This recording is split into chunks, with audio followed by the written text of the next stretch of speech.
Okay, so I was going to talk a little about the small barbell I made for myself. Um, I have all these weights that I got at a thrift store, and I have all different sizes. All the little ones are over here, and some slightly bigger ones are keeping my guitar from falling.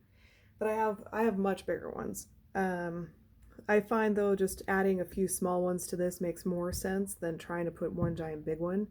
And this really is for some light repetitions exercise. It has more about the repetitions and less about the max weight. Um, so this dowel is a 4-foot dowel. And I can't remember the size. Looks like 3/4 inch. And it fits very nicely in the holes of the weights. So this is so awkward. I should have done this differently, but here we are.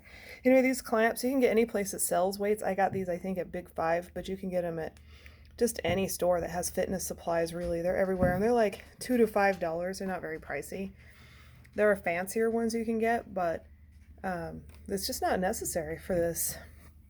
And what I did was I measured everything out so that there's an equal space between where the tape begins and ends. And I did use, this is like super just basic, right? I just used a bunch of duct tape and I wrapped it around several layers so that my weights don't slide, and it's got that line right there. And I made a couple of these so that they have different purposes. And it's just super basic and standard. So the dowel you can get at like Home Depot, Lowe's, any place that sells hardware.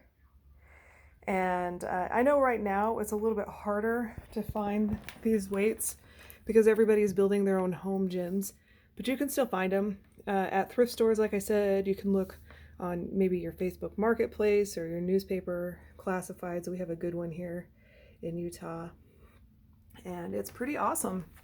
Want to pick it up, but it's going to be weird because of the video. So anyway, it's really great.